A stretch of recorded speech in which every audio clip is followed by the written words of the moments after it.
काजल काजल तुम सिर्फ मेरी हो, ओए सातों को साथ मारूंगा, असं सनी देओलचे जे काय डायलॉग्स आहेत. काय लोक म्हणायची येड लागले याला, आणि मला म्हणलं काढ आवाज. कुणाचा आवाज? नाना पाटेकरचा. काढतो लगेच. तेवढ्यात मुख्याध्यापक दरवाज्यातनं यायला आणि मी आवाज काढायला गाठ पडली. आ गई हिजडी की औलाद. तर म्हणलं बस खाली. चालला होता माझा अमरीशपुरीचा, सनी देओलचा ओरडणारे आवाज, हिंदुस्तान जिंदाबाद, हिंदुस्तान जिंदाबाद.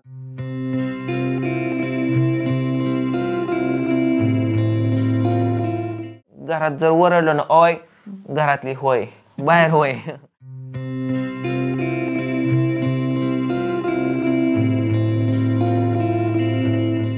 एकदा मी चांडाळे महाराजाचा माझा एक व्हिडिओ आहे, त्याच्यामध्ये मला बुवा बनायचं होतं. दाढी लावलेली, टोप वगैरे घातलेला, आणि आम्ही त्या लोकेशनला गेलो होतो.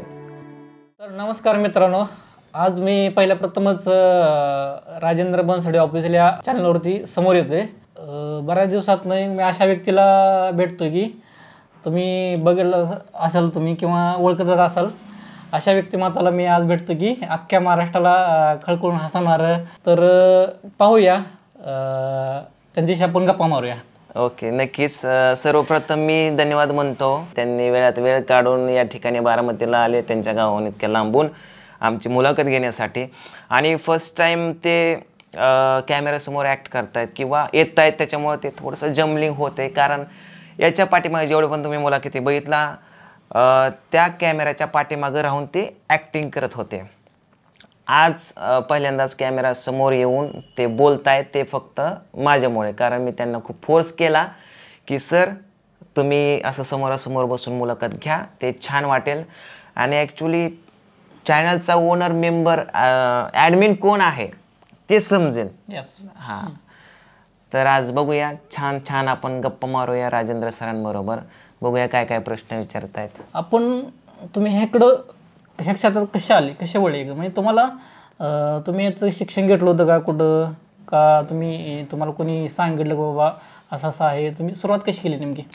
ॲक्च्युली विषय असा आहे की पहिल्यापासूनच प्रत्येक व्यक्तीच्या अंगामध्ये एक कलाकार दडलेला असतो, आणि तो कलाकार कधी पण बाहेर निघतो.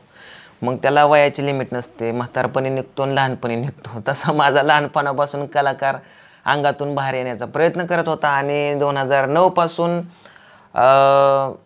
जेवढे पण मी पिक्चर बघायचो, त्यावेळेस मला असं वाटायचं की पिक्चर बघितला, फॉर एक्झाम्पल शाहरुख खानचा बघितला की मी त्या शाहरुख खानच्या जागेवर मी स्वतःला ठेवायचं, म्हणायचं ही माझी स्टोरी चालू आहे. मी स्वतःला हिरो समजायचो. सनी देओलचा लागले सनी देओल, मीच सनी देओल आहे. सलमान खान मीच सलमान खान आहे. प्रत्येकाचं सगळ्यांचं असंच असतं. आणि मला प्रत्येक हिरो आवडत गेले. आणि मग मी त्यांची ॲक्टिंग करायला शिकलो. ॲक्टिंग करता करता मला त्यांचा आवाज काढायला यायला लागला. आणि मग आवाज काढता काढता माझ्यातला ॲक्टर्स बाहेर आला. आणि आफ्टर दॅन मग मी माझ्या मित्रांनी वगैरे सांगितलं हे सगळ्या गोष्टी करतो तर यूट्यूबवरती टाक. आणि यूट्यूबवरती टाकून हळूहळू ग्रोथ भेटून आज इथपर्यंत पोचलोय. अच्छा, मी तो कोणता क्षण होता की तुम्हाला स्वतःला वाटलं बाबा आपण काहीतरी प्रत्येकच्या अंगात काही ना काहीतरी किडा असतो एक असा की म्हणजे काय असू शकतो ते, जसं की आता एखाद्याला ऍक्टिंग करावं अशी वाटत असेल, एखाद्याला आवाज काढायचं वाटत असेल, एखाद्याला चित्र काढावं असं वाटत, म्हणजे प्रत्येक काय ना काय कला नाचायचं असेल, डान्स वगैरे किंवा गाणे म्हणायचं. ऍक्टिंगचं हे होतं. मग तुम्ही अशा पद्धतीचं काय होतं का त्या तुमच्या भोवती वातावरण बाबा? त्यावेळेस सैराट पिक्चर नुकताच चालू होता शूटिंग, 2014-15ची गोष्ट आहे. हे शूट चालू होतं आणि आमच्या गावातच झालं ते शूट. मी मूळ गाव माझं पोपळस, तालुका करमाळा, जिल्हा सोलापूर, आणि जेऊर गाव आहे जवळच 4-5 किलोमीटर अंतर होते. ते नागराजांनांचं गाव आहे.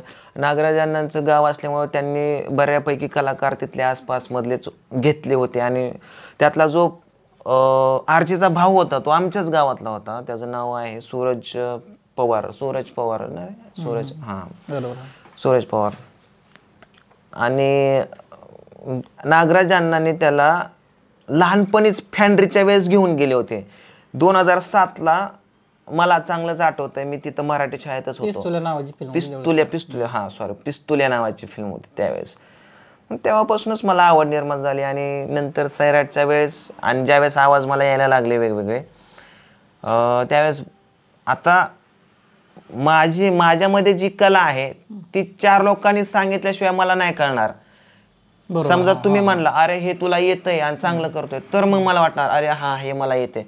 पण एकट्यानेच ऐकायचं आणि एकट्यानेच आवाज काढायचा आणि एकट्यानेच जज करायचं ते नाही ना. मग मी आवाज काढायचो मित्रांमध्ये बसल्यावरती आणि मग सांगायचे भारी काढतोय. मग अशाच गोष्टी करत करत मी एकदा सनी देओलचा एक डायलॉग फेमस झाला होता जित पिक्चर मधला, काजल तुम सिर्फ मेरे हो. आणि मग मी ते आवाज काढण्याचा प्रयत्न केला. मित्र बसले होते 4-5 समोर, मग मी पण आवाज काढला. मी म्हटलं काजल काजल तुम सिर्फ मेरी हो और किसी की नहीं हो सकती. हम दोनों के बीच अगर कोई आया समझो मर गया काजल. ओए सातों को साथ मारूंगा, एक साथ मारूंगा. असं सनी देओलचे जे काही डायलॉग्स आहेत ते असं मिक्सअप करायचो आणि मी बोलायचो. तर ऑडियन्सला मित्रांना आवडलं. मग नंतर निळू फुलेचा आवाज, दादा कोंडकेचा बरेच आवाज शिकलो. आणि मग मला त्या मित्रांनी सांगितलं की हे तू यूट्यूबला टाक. हे कुठं करायचं तुम्ही? हे गावाकडे करायचो. त्यावेळेस माझ्याकडनं मोबाईल होता न, माईक होता न, जास्त नॉलेज होतं न, यूट्यूब काय असतं हे माहीत नव्हतं. म्हणजे बऱ्याच काय गोष्टी माहीत नव्हत्या. कुठं म्हणजे कुठल्या ठिकाणी? मग तुम्ही घरी करायचे का म्हणजे शाळेत असं कुठल्या ठिकाण कोणतं असायचं? त्याच्यातले पण बरेच किस्से असे घडले की मी आवाज काढायला प्रॅक्टिस करायला मी घरामध्ये काढत नव्हतो. का? घरात जर ओरडलं ना ओय, घरातली होय, बाहेर होय अशी म्हणायची. मग मी जायचो रानामध्ये आवाज काढायला. एकदा रानामध्ये आवाज काढत असताना लिंबाच्या झाडाखाली चालला होता माझा अमरीशपुरीचा, सनी देओलचा ओरडणारे आवाज, हिंदुस्तान जिंदाबाद, हिंदुस्तान जिंदाबाद. बाया खुरपत होत्या, खुरप घेऊन माग माझ्या. अशा काही गोष्टी झाल्या. एकदा मग रानात प्रॉब्लेम झाला म्हणून घराच्या पाठीमागे शाळा आहे, शाळेपाशी गेलो आवाज काढायला. तिथं सनी देओल मित्र म्हणले ना आवाज चांगला आहे तुझा सनी देओलचा, अजून प्रॅक्टिस. ओय कातिया बाय तुम्ही नाही छोडूंगा. ओय काजल, एक बाय संडासला चालली होती, डबा टाकून पळून गेली, नवऱ्याला घेऊन आली. आणि जोक नाही सांगत, ही खरंच सांगतोय, खरंच झालं हे सांगतोय. बाय नवऱ्याला नवरा काटे घेऊन आला. कोण आहे रा? ओय कातिया पांड्यात तू तुझ्या आयला बायकोच माझं हित असतो, निघतो का नाही. तिथून मग हे अशा काही बऱ्याच गोष्टी झाल्या. काय लोक म्हणायची येड लागले याला, येड होत असतं. पण आमचं दाजी म्हणायचं हे येड तर होईल नाही तर सुधरल तरी. पण तुमच्यासारख्यांच्या ऑडियन्सच्या आशीर्वादाने मित्रांच्या सहाय्याने कधीची गोष्ट ही सुरुवात म्हणजे? ही सुरुवात 2013-14 सालची. हा. आणि मग आवाज काढत काढत मग कॉलेजमध्ये माहीत झालं मी असले कांड करतोय. मला घेतलं त्या मुख्याध्यापकाने बोलवून घेतलं, हे आपलं शिक्षकाने बोलवून घेतलं आणि मला म्हणलं काढ आवाज. असं काहीतरी कार्यक्रम चालू होता हॉलमध्ये, सगळे 100 विद्यार्थ्यांनी मला म्हणलं काढ आवाज. नुकता नाना पाटेकरचा आवाज शिकत होतो आणि मला आता जसं तुम्हाला लाज वाटली कॅमेऱ्यासमोर किंवा भीती वाटली, त्याच टाईपमध्ये मी एवढ्या पोरांसमोर माईकवरती जाऊन मला भीती वाटली. सरांना म्हणलं नको सर, नको सर, नाही काढ काढ, नको सर, अरे काढ काय नाही होत आपलीच पोर येते, नको सर. केलं स्टेजवर उभा, दिला हातात माईक. मला राग आलता एक तर, नको म्हणलं तर ह्याने स्टेजवर ओढलंय. नेमकाच सगळे कुणाचा आवाज? नाना पाटेकरचा. काढतो लगेच. तेवढ्यात मुख्याध्यापक दरवाज्यातनं यायला आणि मी आवाज काढायला गाठ पडली. आ गई हिजरी की औलाद, आ गई मेरी मौत का तमाशा देखने के लिए, क्या है कुछ नहीं. हाँ, कलम वाली बाई सही कहती थी, कौन सुना उसकी बात को, ये हरामखोर. सर म्हणलं बस खाली. आणि सुटल्यावर भेट म्हणलं ऑफिस मध्ये. आधीच सांगत होतो कशाला जग मारले. म्हणजे नेमकं नाना पाटेकरचा डायलॉग गेला आणि मुख्याध्यापक समोर गाठ पडली ती. म्हणजे असे किस्से घडल्यात. तुम्हाला वाटलं मी जोक सांगतोय पण जोकच घडल्यात लाईफ मध्ये. असे बरेच इन्सिडेंट आहेत हसण्यासारखे आहेत आणि त्या गोष्टीतून मी बरेच काय शिकलो. आता जवळजवळ 5 मिनिटात 50 आवाज काढतो आणि अशा पद्धतीने चालू आहे सगळं. आणि मग काय कार्यक्रम तुम्ही करत होता का? म्हणजे मी कार्यक्रम स्टार्टिंगला केले या ठिकाणी बारामतीमध्ये धुमाकूळ ऑर्केस्ट्रा आहे, तिकडे मी एक सीझन केला. मला त्यावेळेस 100 रुपये हजेरी होती.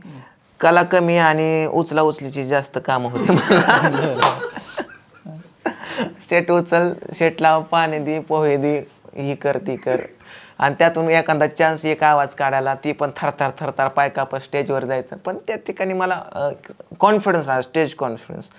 ठीक आहे असो. त्यानंतर मग मी स्वतःचाच कार्यक्रम चालू करायचं ठरवलं. बरं. मी मिनी ऑर्केस्ट्रा चालू केला, अच्छा. फुल टू धमाल कॉमेडी नावाचा. आणि मी शो पण केले. स्टार्टिंगला मी स्टँडअप कॉमेडीचे शो केले. पहिलं बक्षीस मला भेटलं 500 रुपये 2015-16 साली. बरं. आणि मित्रानेच बोलवलं होतं, 500 रुपये दिले त्याने. कार्यक्रम केला, 2-4 जोक वगैरे केले, तिकडे आवाज वगैरे. मला एवढा कॉन्फिडन्स आला की मी कार्यक्रम करू शकतो. मी असे सेल्फ स्टँडअप कॉमेडी बरेच कार्यक्रम केले, चांगले पैसे भेटले, 2000-3000. नंतर एक मित्र होता माझ्यासारखा सेम, त्याला जॉईन केलं. परत आम्ही दोघांनी कार्यक्रम केले. अजून एक मित्र होता, त्याला जॉईन केलं, कार्यक्रम केले. 5-6 हजार 7-8 हजार सुपारी गेले. असं करत करत मी चांगला बॅनरच छापला, फुल टू धमाल कॉमेडी मिनी ऑर्केस्ट्रा पांडुरंग वामारे प्रस्तुत. घेतली मी कार्यक्रम, बरेच एक सीझन केला नवरात्री गणपतीचा, त्याला बरेच 2016 साली झालं, 16-17 साली. आणि बरेच टीम जमा झाली, म्हणजे 7-8 जणांचे जवळजवळ. ढोलकीवाला वेगळा, डान्सर मुली, कॉमेडियन, अँकर वगैरे केलं. नंतर यूट्यूबला टाकल्याच्या नंतर तिकडून पैसे भेटायला लागले यूट्यूबला. इकडं कार्यक्रमाला कसं असायचं, कार्यक्रम भेटला तरच पैसे. बरोबर. पण यूट्यूबला कसं असायचं, एखादा आपण जोक करून टाकला तरी पैसे असे व्हायचे. मग कार्यक्रमाकडे लक्ष माझं कमी झालं आणि माझं लक्ष वाढलं यूट्यूबकडे. असं करत करत कार्यक्रमच सोडून दिला, यूट्यूबच करत बसलो. यूट्यूबला कसं डेली अर्निंग वगैरे असायचं, तुम्हाला तर माहिती आहे सगळ्या गोष्टी. तुमचं शिक्षण किती झालं म्हटले? आता माझं डबल BA झालंय, एक एक्सटर्नल आणि एक इंटरनल. अच्छा. मग कॉलेजमध्ये असताना असं काय, म्हणजे आपण नाटक असतं किंवा गॅदरिंग? नाटक असतं, फेस्टिवल होता आणि फेस्टिवलला खास सरांनी माझं ऍडमिशन करून घेतलं होतं फेस्टिवलसाठी. आणि मंगळवेढ्यालाच माझं फेस्टिवल होतं 2017 साली. त्या ठिकाणी मी मिमिक्रीमध्ये फर्स्ट विन झालतो अँड स्किटमध्ये पण फर्स्ट विन झालतो आणि पथनाट्य होतं त्यात पण विन झालो. म्हणजे माझ्यामुळं त्या कॉलेजला 2 ते 3 ट्रॉफ्या त्यावेळेस भेटल्या होत्या. मिमिक्रीमध्ये कधी भेटली नाही, ती इतक्या दिवसातून भेटली.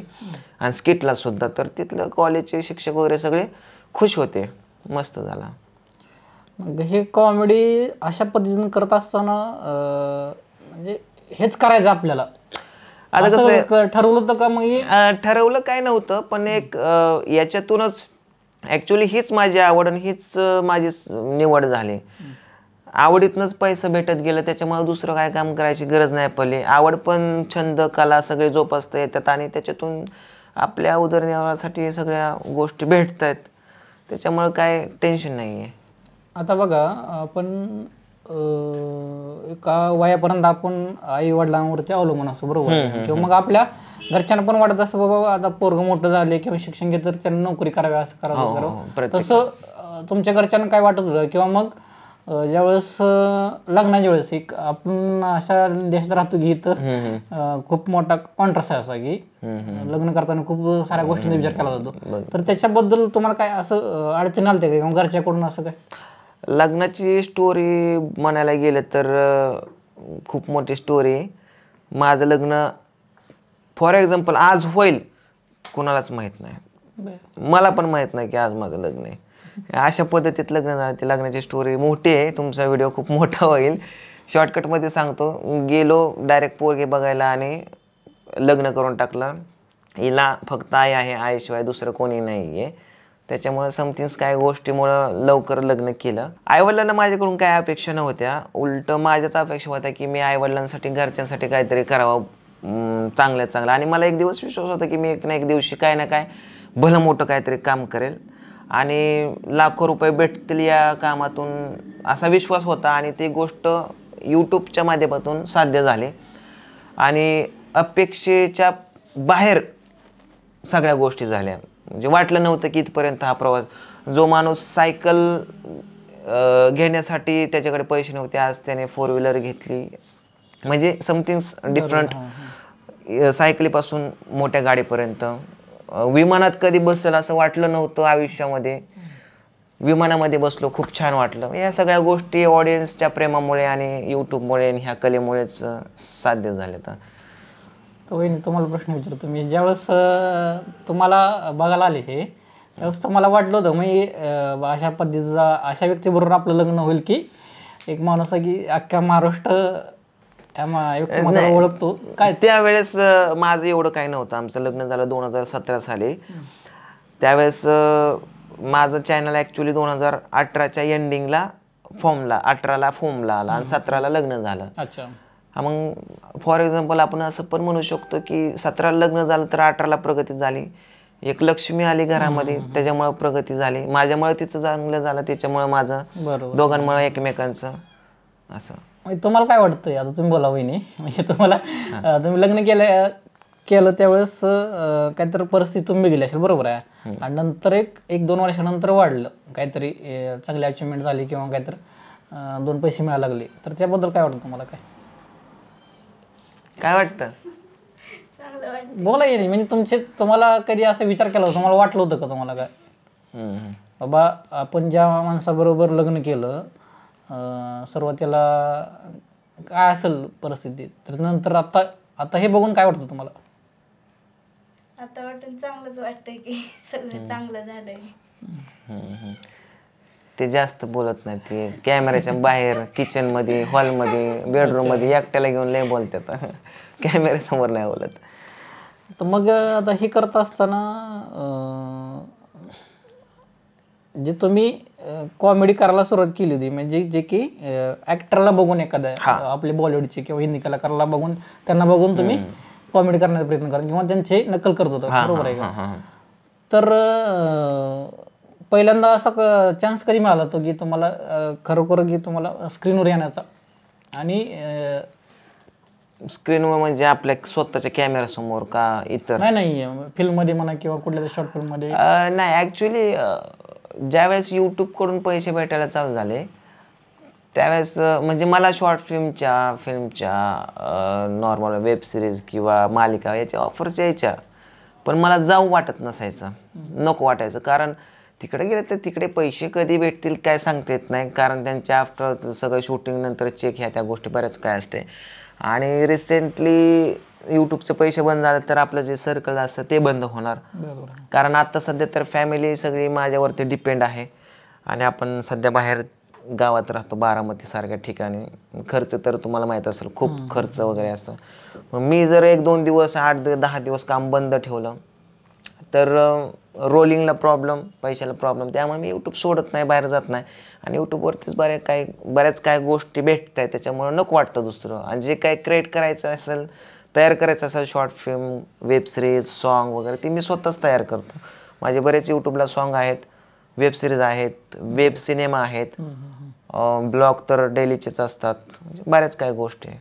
मग इतर प्रोडक्शन हाऊसला म्हणजे काही अशा मी केलं फिल्म एक आता वेब नेटफ्लिक्ससाठी एक केली जस्ट, त्याचं नाव अक्स आहे, पण ते अजून यायची आहे, हिंदी आहे ते. हा, येईल 8-10 दिवसामध्ये. मला एक असं विचारायचं, आपण अशा ठिकाणी राहते, म्हणजे सोलापूर जिल्हा, म्हणजे तुमचं प्रॉपर गाव सोलापूर जिल्ह्यात, बरोबर? सोलापूर जिल्ह्यात. मग सध्या तुम्ही बारामती सारख्या ठिकाणी राहता. हे का आपण ज्या क्षेत्रामध्ये काम करतो ती एक फिल्म इंडस्ट्री आपण म्हणतो, बरोबर आहे? तशा तर ते कसं का जमवून आणलं तुम्ही बाबा? अशा माध्यम यूट्यूब सारखे असेल किंवा फेसबुक असेल तर तुम्हाला ते एखाद्या व्यवसायात आपण जेव्हा उतरतो, सगळ्यात महत्त्व हे असतं की तो व्यवसाय आपण समजून घेणं, किंवा मग व्यवसाय करत असताना कॉम्पिटिशन असतं किंवा टिकणं असतं त्यामध्ये. तर तुम्हाला ते कसं जमलं, ते काय? ॲक्च्युली प्रत्येक व्यवसायामध्ये कॉम्पिटिशन हे असतंच. यूट्यूब आहे, इन्स्टा आहे किंवा फेसबुक किंवा सोशल मीडियाचे जेवढे पण प्लॅटफॉर्म आहेत त्याच्यामध्ये सुद्धा कॉम्पिटिशन आहेत, की चांगले क्रिएटर्स येतात, लोकांना काय आवडतं हे पण बघावं लागतं, कंटेंट पण बघावं लागतो. आणि सध्या लॉकडाऊनपासून यूट्यूबवर काय त्याला म्हणतात, जास्त गर्दी झाली, ऑडियन्स कमी राहिला आणि क्रिएटरच जास्त झाले, तर त्याच्यामुळे कॉम्पिटिशन हे खूप वाढलेलं आहे. जर टिकून राहायचं असेल तर लोकांना आवडेल असं बनवायचं, कंटेंट चांगला शोधायचा, विषय चांगले द्यायचे, तरच टिकतो आपण याच्यामध्ये. नाहीतर आत्तापर्यंत बरेच लोक यूट्यूबवरती प्रयत्न करून करून करून बंद केलेले शेवटी, पण मी आजपर्यंत टिकून राहिलो, ते फक्त आपल्या कलेमुळं. तुम्ही ज्या पद्धतीनं कंटेंट क्रिएट करता म्हणजे त्या पाठीमागचा म्हणजे असं काय तुमचा उद्देश आहे का बाबा कंटेंट करण्यापाठीमागचा तुमचा काय स्पेसिफिक उद्देश आहे का काय बाबा? नाही, असं स्पेसिफिक उद्देश नाही आहे की लोकांचं त्याच्यातून एक मनोरंजन झालं पाहिजे आणि त्याचबरोबर त्यांना एक सोशल मेसेज गेला पाहिजेत. मी असे कॉमेडी कंटेंट बनवलेत खूप सारे आणि बनवणार पण आहे आणि बनवतोय पण. बाकी बाकी आहे जे काही चालू आहे ते चालूच आहे. मग ह्याच्याकडे तुम्ही पैसा मिळवण्याच्या उद्देशानं म्हणजे प्रॉपर कधीपासून बघायला लागला म्हणजे बघता का तसं? हो, कारण बघावंच लागतं. एक आवड म्हणून तर मी पहिलं बघत होतो, त्यानंतर मला याच्यातून पैसे वगैरे भेटायला गेले आणि त्याच्यातून आपल्या प्राथमिक गरजा असतील किंवा इतर काय गोष्टीच्या गरजा असतील त्या भागत गेल्या.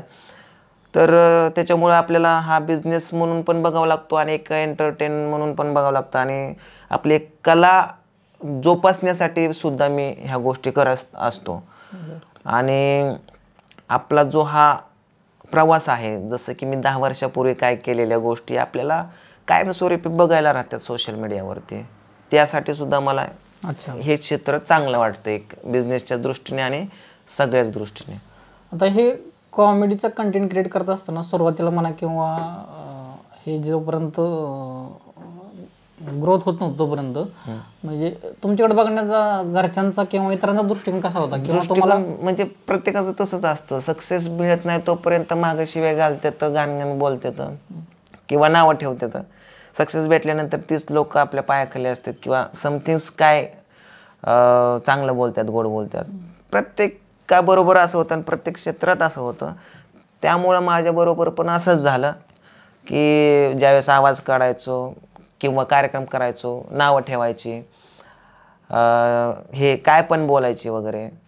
पण आता तेच लोक चांगलं चांगलं बोलतात.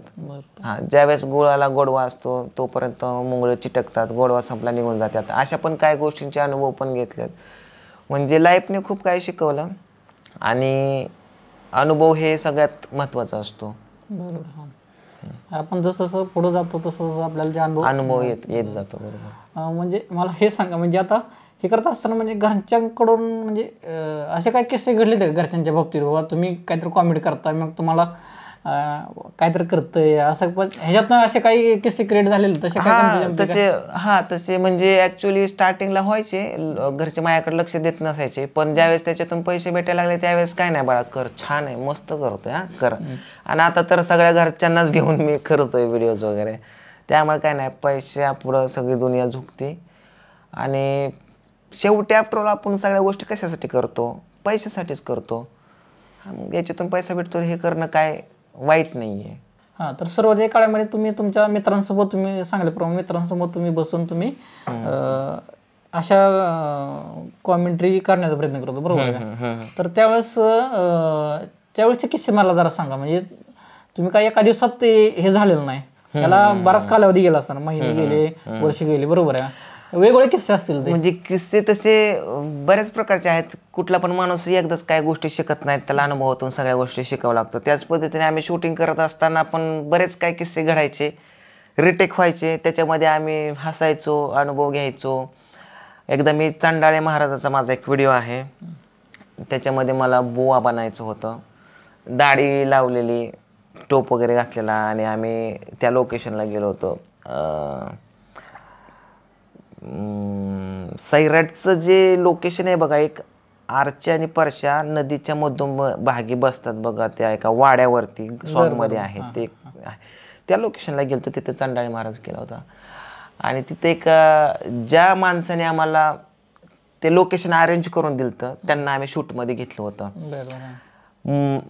गावचा सरपंच म्हणून. आणि तिकडे एक डायलॉग त्यांना बोलायला सांगितला होता, ए गोटम बघतो काय, उचल रे त्याला, एवढा डायलॉग होता. तो किस्सा अजून आठवला तर मला खूप हसायला येतं. आणि अजून माझ्याकडे कॉम्प्युटरला सेव्ह वगैरे असेल पण. तर त्यांचे एवढे रिटेक पडले आणि ते वेगळंच म्हणायचे, हे ओट ओट ओट उचल रे त्याला. म्हणजे ही आता ते मला एक्सप्लेन करता येणार, पण ते आठवलं की हसायला येतंय मला. असे किस्से प्रत्येक शूटला आणि प्रत्येक सेटवरती व्हायचे आणि आम्ही खूप हसायचो. आता आम्ही पुष्पाचं शूट केलं. आता एक माझ्याबरोबर को आर्टिस्ट आहे, त्यांनी पण गाईचं दूध काढायचं नाही असं बोलायचं होतं, तर त्या म्हटल्या की जोपर्यंत तुम्ही गावचा सरपंच होत नाही तोपर्यंत बैलाचं दूध काढायचं नाही. हा, आणि असे छोटे छोटे खूप किस्से आहेत, म्हणजे मला आठवत नाही तर घडतात, पण रोजच्या शूटिंगला घडतात रोज. आता पण आमचं थोड्या वेळाने शूट चालू होणार आहे, तुम्ही गेल्याच्या नंतर, तेव्हा पण घडणार. तर हसायला नेहमी भेटतं आम्हाला रोज. अच्छा, म्हणजे तुम्ही स्वतः कंटेंट क्रिएट करत असताना देखील तुम्ही पण त्याचा आनंद घ्या आणि तुम्ही पण हसता. आत्ता आजपर्यंत मी तुम्हाला प्रश्न विचारतो, आजपर्यंत तुम्ही एवढ्या जणांची मुलाखत घेतली, आज इथं मुलाखत घेतली माझी, तर हसायला भेटलं का? नाही, पहिल्या तुम्हाला कॅमेरा पासून पहिल्या शब्दापासून मी तुम्ही हसायला चालू केलं होतं ते, त्यावेळेस माझ्या लक्षात आलं होतं की. आणि मला हे सांग की हे करत असताना कॅमेरा किंवा कॉम्प्युटर म्हणा ह्या गोष्टी तुम्ही कशा पद्धतीने मग हे केलं जुळवलं? ॲक्च्युली माझ्याकडे त्यावेळेस काय नव्हतं, नॉलेज पण नव्हतं आणि कॉम्प्युटर मोबाईल पण नव्हतं, मग नॉलेज कुठून येणार? त्याच्यामुळे ह्या गोष्टी अचीव करण्यासाठी माझे 7-8 वर्ष गेले. स्टार्टिंगला मोबाईल चांगला घेतला, ह्याच्यात एका उसनं बिसनं मागून, ते अजून फोन करते दे म्हणून, पण त्याच्याकडेच माझं पहिलं होतं त्यामुळे मी दिलं नाही. ती एक गोष्ट वेगळी राहिली. मोबाईलवरती व्हिडिओ बनवल्यानंतर एक लॅपटॉप घेतला, तो लॅपटॉप अजून आहे माझ्याकडे, तिथं दाखव रे शंभू लॅपटॉप, हे बघा तो लॅपटॉप आहे अजून, त्याला जवळजवळ 8-9 वर्ष झाला लॅपटॉप आहे, तो बंद पडलाय, पण मी अजून माझ्याजवळ जपून ठेवला. 15,000चा लॅपटॉप घेतला होता मी. हा किती जड आहे बघा, 5 किलो वाटते का नाही? हा, वजनदार लॅपटॉप आहे, बंद पडलेला आहे. ह्याचं हार्ड डिस्क सगळं ऑपरेशन करून काढून टाकले, ते शिवला ठेवलं आहे. आणि त्याच्यानंतर मग हळूहळू ज्यावेळेस पैसे येत गेले, मग कॉम्प्युटर घेतला, थोडे पैसे येत गेले, कॅमेरा घेतला, लाईट्स घेतल्या. शिकले कसे मग तुम्ही? मी एका फोटोशॉपमध्ये कामाला होतो, त्या ठिकाणी मी फोटोशॉप शिकलो. नंतर माझे एक मित्र आहेत मयूर चव्हाण म्हणून, त्यांच्याकडनं मी एडिटिंगचं सॉफ्टवेअर शिकलो. आणि असंच मग शिकता शिकता सगळ्या गोष्टी शिकत गेलो. कॅमेरा शिकलो, एडिटिंग शिकलो, ॲक्टिंग तर येतच होती. मग हळूहळू टीम जमा करत गेलो आणि चांगली टीम झाली. सध्या टीममध्ये आमचे किसन मोरे सर आहेत, ते सगळे टीम मॅनेजमेंट करतात. कॅमेरामॅन DOP आपला सागर भाचाच आहे, परत हा शंभू आहे टीममध्येच, आणि सगळे घरचेच आर्टिस्ट वगैरे बनवलेले आहेत. त्यामुळे बाहेर खर्च करायची जास्त गरज नाही, कधीतरीच लागलं तर मागवतो मी. मग हे शूटिंगचं जो कंटेंट तुम्ही क्रिएट करता, हे लिहितं कोण? लिहितं म्हणजे तसं कधी कधी मी एकटा लिहितो, कधी भाऊ लिहितो, कधी आम्ही सगळेजण बसून लिहितो. हे अशातूनच कंटेंट क्रिएट होतात, गप्पा टप्पामधूनच कंटेंट क्रिएट होतात. म्हणजे कसं सुचतं तुम्हाला? मी आता बघा, आपल्याला युट्यूब सारख्या माध्यमावरती, युट्यूब असेल, फेसबुक असेल, रोजच्या रोज आपल्याला एक शेड्यूल असतं, रोजच्या रोज टाकायला लागतो तो कंटेंट. रोज मला 3 व्हिडिओ टाकावे लागते.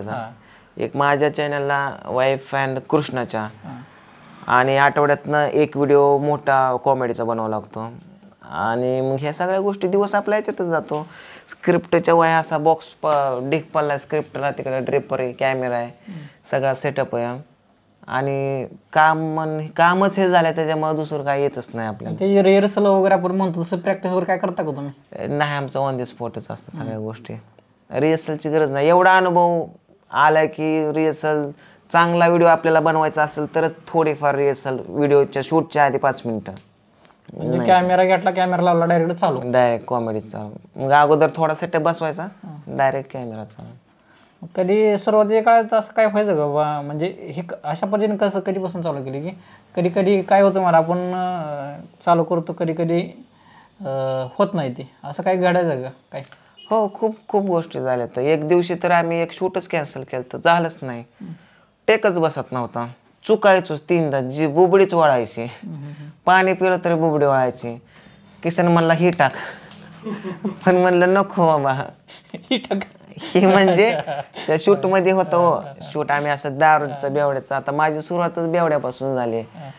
बेवड्याचा व्हिडिओ व्हायरल झाला माझा स्टार्टिंगला. आई मला खेळायला जाऊ दे, नाव पिक्चर मधला पहिला शॉट होता तो, बारक्या पोराचा जो कालता, आई मला दारू प्यायला जाऊ दे. मी बनवून टाकला व्हिडिओ, गेला 60 लाख लोकांनी बघितला. त्याच्या आधी पण एक चॅनल व्हायरल झालता, हिंदुस्तान जिंदाबाद, सनी देओलचा डायलॉग आहे, मी केलं तर देशी दारू जिंदाबाद. चांगला व्हायरल, 14 मिलियन 1,40,40,00,000 व्ह्यूज, तो पण व्हायरल झाला. त्यामुळं दारूला मी कधी विसरत नाही, पण मी दारू कधी पित नाही. हे अशा गोष्टी.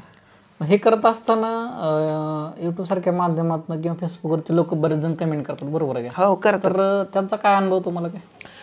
कसं आहे, लोकांचे तोंड आहे शेवटी, आपण दाबता येत नाही तोंड, आणि लोकांचे विचार असतात, लोक आपापले विचार मांडत असतात, त्याच्यामुळं आपण त्याच्यावरती रिॲक्ट व्हायचं नाही आहे. पण काय काय वेळेस लईच टेन्शनवर रिॲक्ट पण होतो, पण ते होणं चुकीचं आहे, कारण आपल्याला सोशल मीडियावरती काम करायचं असेल तर लोकांचं असं बोलणं खावंच लागतं. बऱ्यापैकी 90% लोक पॉझिटिव्हच बोलतात, 10% असतात हेटर्स, ते वाईट बोलतात. त्याच्यामुळं 10%साठी 90% लोक सोडून नाही द्यायची, त्या 90%कडे बघून व्हिडिओज बनवायचे. बरोबर आहे. तुमचा कंटेंट बघून तुम्हाला मग फिल्म इंडस्ट्रीमधनं किंवा इतर ठिकाणामधून काय अशा काय हे आलेत का तुम्हाला काय? हा येतात मला, पण ती काय ती मगाची सांगितल्याप्रमाणे की मनी इश्यू, क्विकली पैसे भेटत नाहीत आपल्याला यूट्यूबवरती. क्विकली मन टू मन, जसं काय सरकारी नोकरी असल्यामुळे, यूट्यूबचा जावई असल्यामुळे 1 तारखेला पगार भेटतो, त्या पद्धतीने प्रत्येक मन टू मन पेमेंट भेटतो. फिल्ममध्ये काय लगेच भेटणार नाही आहे, आणि ज्यावेळेस फिल्म करायचीच आहे त्यावेळेस मी स्वतःचीच करेल, हे माझं टार्गेट आहे. यूट्यूब सारख्या माध्यमावरती आता आपण काम करतो, तुम्ही मी काय करतोय, म्हणजे तर आपल्याला काय भान असावं किंवा आपण कशा पद्धतीनं लोकांपुढे जातोय किंवा आपण व्यक्त होतोय आणि त्यातून आपण लोकांचं करमणूक करतोय, तर कोणत्या कोणत्या गोष्टीचं भान ठेवायला पाहिजे आपण? काय वाटतं तुम्हाला काय? सध्याच्याला म्हणजे लोक आता त्याच्यामध्ये कसं झालं माहिती का, काय लोक खूप चांगलं व्हिडिओ बनवण्याचा प्रयत्न करतात, पण काय लोकांना आवडतच नाही आहे. लोकांना काय आवडतं, अश्लील व्हिडिओ किंवा शिवे दिलेले व्हिडिओ भारी वाटतं. तुम्हाला म्हणलं ना, अरे काय चाललं रे राजेंद्रा, पण ह्याच्यामध्ये एक शिवी मिक्स केली ना आणि म्हणलं ना काय रे, आता फॉर एक्झाम्पल एखादी शिवी मिक्स केली आणि ती जर वाक्य बोललो, तर ते वाक्याला कसं जेवणाबरोबर लोणचं लावल्यासारखं चव येते, त्या पद्धतीने ते गोष्टीला चव येते, लोकांना ते आवडतं. त्याच्यामुळं आजकाल बऱ्याच ठिकाणी नॉर्मल शिव्या पण चालून घेतात. त्याच्यामुळं मला नाईलाजाने काय काय माझ्या व्हिडिओमध्ये नॉर्मल असतात, डबल मिनिंग पण असतं, कारण मागणी तिथं पुरवठा, म्हणजे लोकांना हवं आहे तर आपण द्यायलाच पाहिजे. पण प्रत्येक गोष्टीची लिमिट असते, त्याच पद्धतीनं कुठल्याही गोष्टीचं लिमिट क्रॉस न करता व्हिडिओ बनवलं पाहिजेत. असे काय व्हिडिओ बनवले पाहिजेत की ज्याच्यातून लोकांना गैरसमज किंवा गैर मॅसेज जाऊ नये, चुकीचा संदेश जाऊ नये, असे पण व्हिडिओ बनवू नये.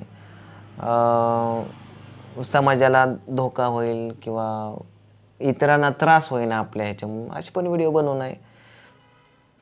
बस. तुम्हाला हे करत असताना, हे काम करत असताना तुम्हाला म्हणजे लोकांकडून किंवा प्रेक्षकांकडून किंवा ज्या ठिकाणी ज्या समाजामध्ये आपण राहतोय, मान सन्मान कसा मिळाला तुम्हाला? म्हणजे काय वाटतं? मान सन्मान खूप भेटला. यूट्यूबमुळं मला माणसात खूप ओळख भेटली, मान सन्मान खूप भेटला.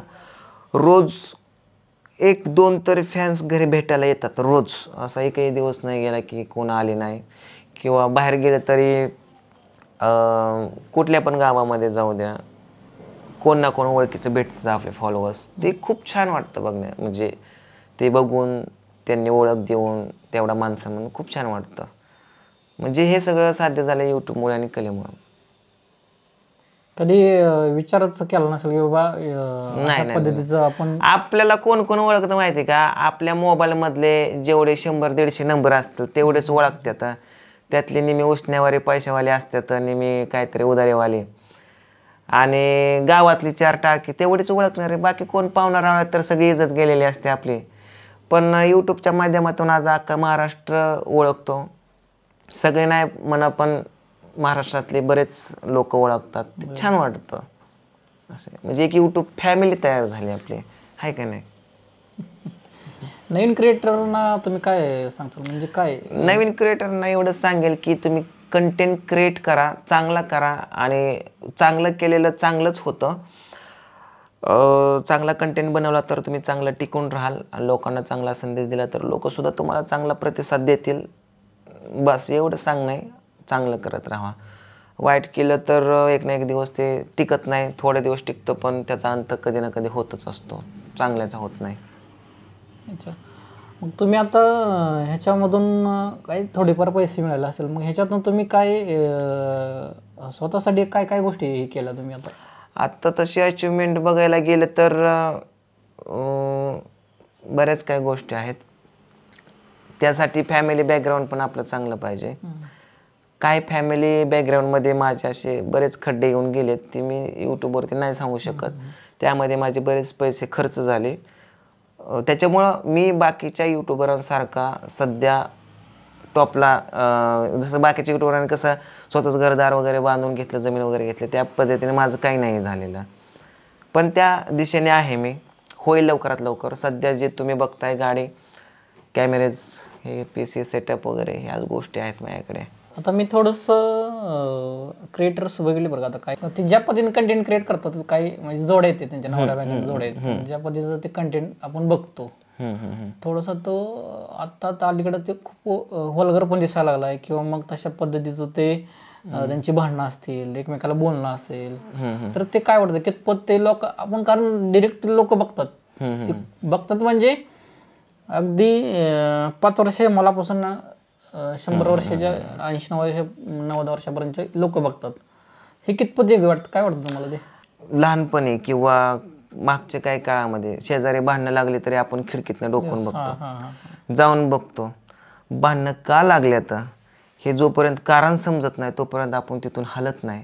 4 जणांना विचारून त्याचं डोकं खाऊन टाकतो, किंवा काय झालं असं तुमच्या आयुष्यामध्ये पण प्रसंग घडला असेल तर त्याच पद्धतीने फक्त ही रियालिटीमधली भांडणं ती यूट्यूबवरती आल्यात, आणि जी गावातली लोक बघणार आहेत ती सगळ्या महाराष्ट्रातले लोक बघतात. बस ज्या पद्धतीने गावातली लोक बघतात त्यांचा जसा समज होता त्याच पद्धतीने यूट्यूबवरती जे लोक बघतात तसा त्यांचा समज आहे.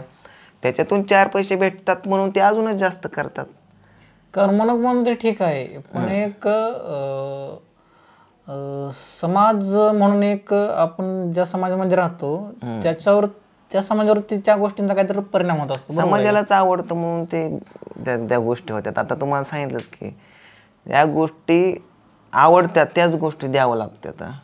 समोर परत असताना काय सांगा वाटतं, तुम्ही एक स्वतः यूट्यूबर म्हणून तुम्हाला काय सांगायचं वाटतं? बऱ्याच लोकांचं यूट्यूबर बनण्याचं स्वप्न आहे, तर त्यांनी बनावं यूट्यूबर, पण एक चांगल्या पद्धतीने बनावं, आणि त्याच्यामध्ये टिकून राहायचं असेल तर कंटेंट एक चांगला निवडावा, आणि एकच गोष्ट धरून राहावी.